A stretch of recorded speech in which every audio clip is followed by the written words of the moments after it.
Good day everyone, this is Angelica Sausa from ICCT San Mateo Campus, leading also 122 Easter 10 Group 2's project in reading in the Philippine history. We as a group decided to put our heads together and talk about Corazon Aquino's speech during the joint session of the U.S. Congress. So now let me present to you the content of our presentation.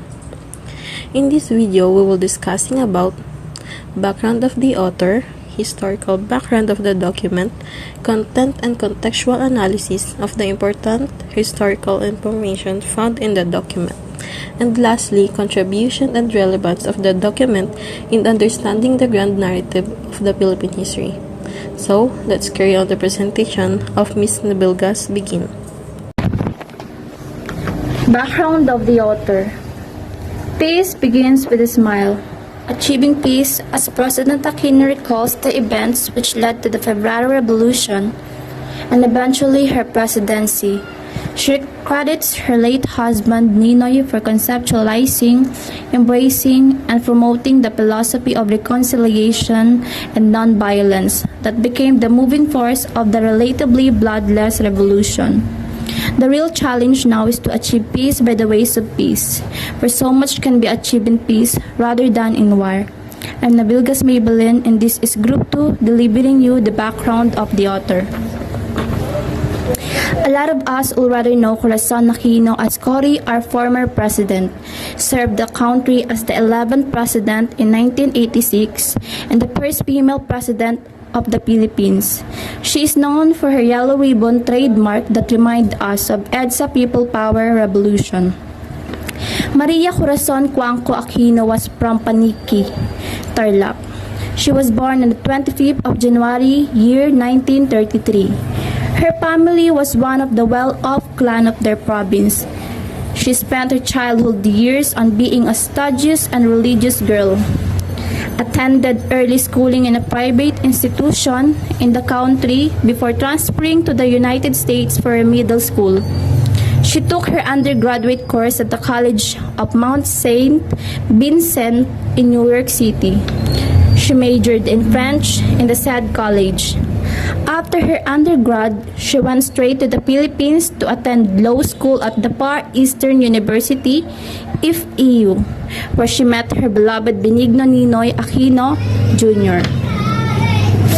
On 21st of September, year 1972, the day when the late President Ferdinand Marcos declared martial law, the same day when the Philippine Constitution goes down, Ninoy goes to prison due to his continuous opposition to Marcos. Even though he was a detainee, he managed to run for opposition through the help of the late President Corazon Aquino. He won the said election, but the results were void by the president of that time. So he remained in prison. Years then, the United States of America President Jimmy Carter demanded the custody of the Aquino family together with Benigno to go to states for medical purposes. The request was granted. For 3 consecutive years of living in Boston, the head of the Aquino family decided to go back to his motherland. As he goes down the plane, he was killed.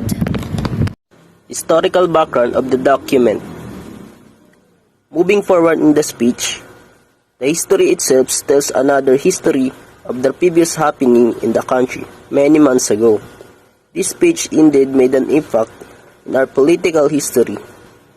After all that happened, one stood up and made change for the better of our society, hoping that we can stand up from the downfall of our economy. My name is Rosaldo Alan Ken, and my partner is Berata Jose. We'll be giving you the historical background of the document. When former President Corazon Aquino spoke before a joint session of the United States Congress in September of 1986, the dust was only beginning to settle. It was her the first to America since the dictator Ferdinand Marcos had been deposed in February of the same year, and the Philippines was reckoning with everything in his administration had inflicted, that included $26 billion in total foreign debt, and the communist insurgency that grew throughout the Marcos era from 500 armed guerrillas to 16,000. We were just starts on a long road to recovery. So Aquino lodged an appeal for help. Addressing the House, she delivered a history speech that managed to sway in our favor to vote an emergency $200 million aid appropriation. In the moving speech and our current ambassador to the United Nations, Teddy Locsin Jr., Aquino defended her reconciliatory stand on the communist insurgency, a sensitive issue in the US given that this was 1986, and asked for financial aid towards rebuilding the Philippine economy. We fought for honor, and if only for honor, we shall pay, she said, agreeing to pay the debt that was stolen by Marcos, and yet should we have to wring the payments from the sweat of our men's faces and sink all the wealth built up by the bondsman 250 years of unrequited toil. The speech was impassioned, deeply personal, and effective, interrupted 11 times by applause and bookended with standing ovations. House Speaker Tito O'Neill called it the finest speech I've ever heard in my 34 years in Congress. Senate Majority Leader Robert Dole told her, "Cory, you hit a home run." And House Majority Whip Grant Lott said, "Let's just say the emotion of the moment saved the day." It would go down in the annals of our history as one of the former president's finest speeches. Content and analysis it the if important historical information found in the document. As we explore further, the speech contains a lot of story that our past experience which of the mark is the political history of the Philippines. The speech contains deep overflowing emotion which prove of the impact that Cory Aquino made every day. I, Sir Banyes Marvin, and my partner Yunaria Rosalyn will be telling you content and contextual analysis of the important historical information found in the document. Corazon Aquino was composed of the countless reference to her husband former Senator Ninoy Aquino, whom Filipino nation has assigned as the foster boy for anti-Marcos movement. On September 22, 1972, opposition Senator Benigno Aquino Jr., together with the senator publisher and anyone who had spoken up of the democracy, was arrested at the Manila Hilton Hotel in Ermita. On continuing a part of context and contextual analysis of the important historical information found in the document. Hi, my name is Yunaria Rosalyn, currently speaking.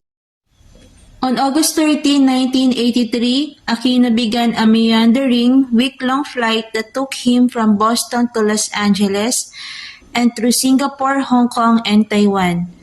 Because Marcos had cut off diplomatic relations with Taiwan, the government there was under no obligation to cooperate with this regime's goal of keeping Aquino away from Manila. As China Airlines Flight 811 descended into Manila International Airport on August 21, 1983, Aquino warned the foreign journalists traveling with him to have their cameras ready. In a matter of 3 or 4 minutes, it could all be over. He noted with a chilling prescience. Minutes after the plane touched down, Aquino was dead, killed by an assassin's bullet. So Cory Aquino left America to bury her husband. Still we fought for honor, and if only for honor we shall pay.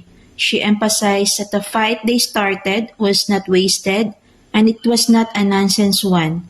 That they, the Filipinos, put up a good fight against the administration. That all for the content and contextual analysis of the important historical information found in the document. Moving contribution, relevance of the document in understanding the grand narrative of Philippine history, as Ms. Sausa continue. This speech is not just about the dictatorship transformed into democratic government, but also gave Philippines one of the best history in politics that gave everybody hope and to recover from all traumatic experience our country go through before her. I'm Sausa Angelica, and I'll be stating the contribution and relevance of the document in understanding the grand narrative of Philippine history.